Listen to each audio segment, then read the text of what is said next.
고린도후서 5장 15절 말씀.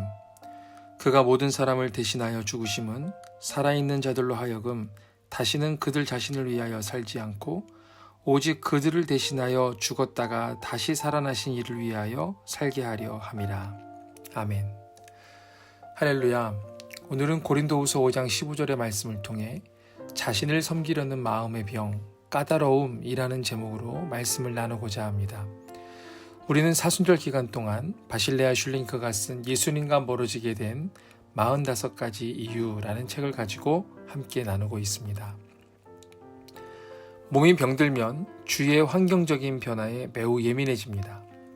마찬가지로 우리의 마음에 병들면 영혼이 매우 까다로워집니다. 조그마한 일에도 지나친 반응을 하고 예전에는 아무렇지도 않게 넘어갔던 일들이 힘들게 느껴지게 됩니다. 까다로워졌다는 것은 어떤 계기를 통해서 마음의 상처를 받아서 마음의 병이 생기게 되었고 누군가에게 자신의 상처를 알려서 위로받고 싶고 주목받고 싶어하는 욕구가 마음에 생겼다는 것을 의미합니다.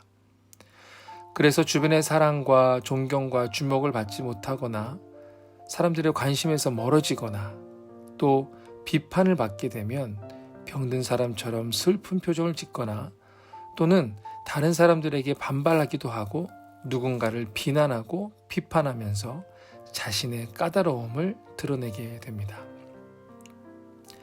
바리새인과 서기관들의 까다로움을 한번 생각해 보시길 바랍니다.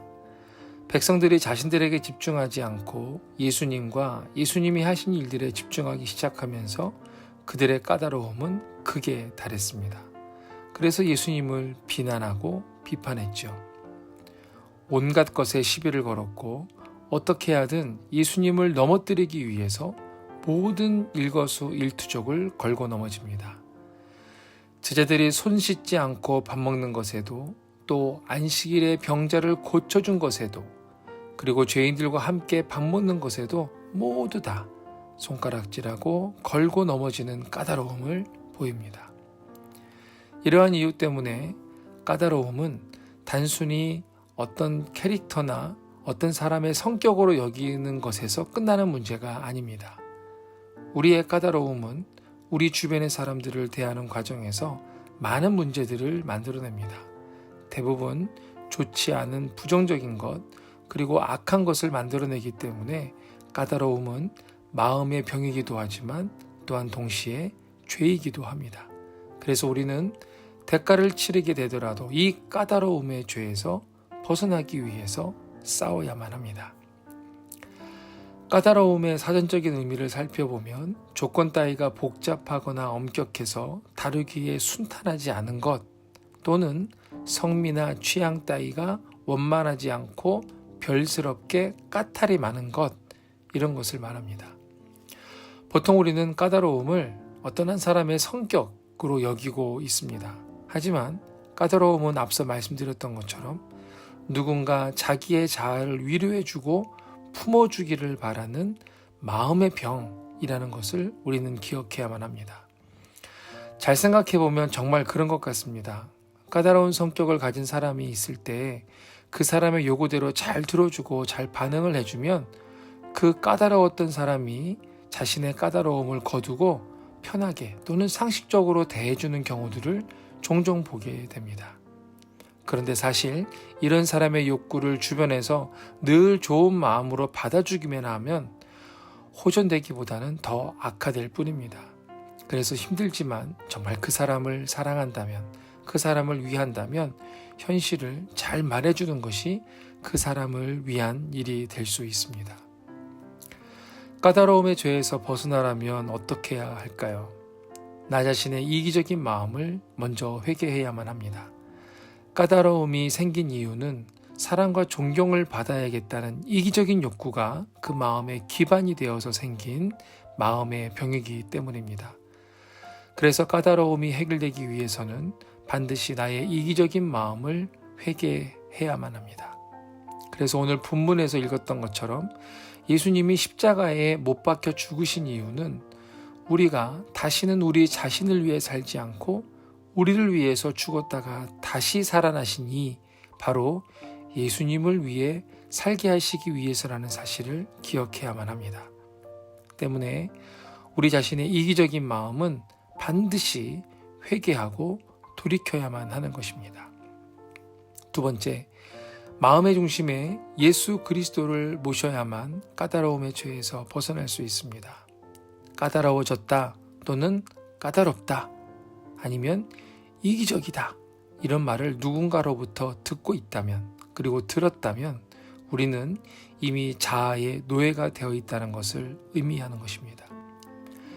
우리는 예수 그리스도를 마음의 중심에 모시도록 부르심을 받았지 내가 나의 주인이 되어 살아가도록 부름받지 않았습니다. 때문에 우리의 마음 중심에 누가 계시는지, 내 마음의 중심에 예수님이 계시는지 아니면 내가 있는지 살펴보고 예수님이 주인 되신 삶을 우리는 살아야만 합니다. 세 번째로 까다로움의 죄에서 벗어나기 위해서 나 자신에게만 관심을 쏟는 일을 멈추고 더 이상 사람들의 사랑과 관심과 존경을 요구하지 말아야만 합니다. 빌립보서 1장 20절에서 21절을 읽어드리겠습니다. 나의 간절한 기대와 소망을 따라 아무 일에든지 부끄러워하지 아니하고 지금도 전과 같이 온전히 담대하여 살든지 죽든지 내 몸에서 그리스도가 존귀하게 되게 하려 하나니 이는 내게 사는 것이 그리스도니 죽는 것도 유익함이라. 사도 바울의 관심은 오직 예수님만이 자신을 통해서 드러나고 예수님만이 사시는 것이 유익하다고 고백합니다. 누가복음 17장에는 무익한 종의 이야기가 나옵니다. 우리가 당연히 해야 할 일을 한 것이기 때문에 누구의 칭찬도 누구의 관심과 존경에 목매어 살 이유가 없습니다. 내게 주신 하나님의 은혜가 얼마나 큰 은혜인지 모르는 사람들, 바로 이러한 사람들이 까다로운 삶을 사는 것입니다. 이기적인 마음을 회개하고 마음의 중심에 예수님을 주인으로 모시어 살면서 내가 지금 받아 누리고 있는 하나님의 은혜가 얼마나 큰 은혜인지를 깨달아서 온유하고 겸손한 성품으로 살아가시기를 예수님의 이름으로 축복합니다.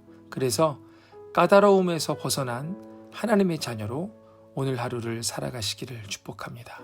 기도하시겠습니다. 주님, 사람들의 사랑과 존경과 이해를 바라는 삶이 아니라 나를 위해 십자가에 죽으신 예수님의 사랑 하나만으로 만족하는 삶을 살고 싶습니다. 사람들의 주목을 기대하고 인정을 바라는 제 안의 욕구를 십자가에 못 박아 주옵소서. 그렇게 비어진 제 마음을 오직 주님께만 내어드려 주님으로 충만한 삶을 살기 원합니다. 그래서 까다로움의 죄에서 떠나 살기를 원합니다. 사람들이 혹 무시와 냉대를 할 때에도 주님의 인정과 사랑이 있음으로 인해 까다롭지 않고 유연하고 온유하고 겸손하게 반응하도록 도와주시옵소서. 예수님의 이름으로 기도하옵나이다. 아멘.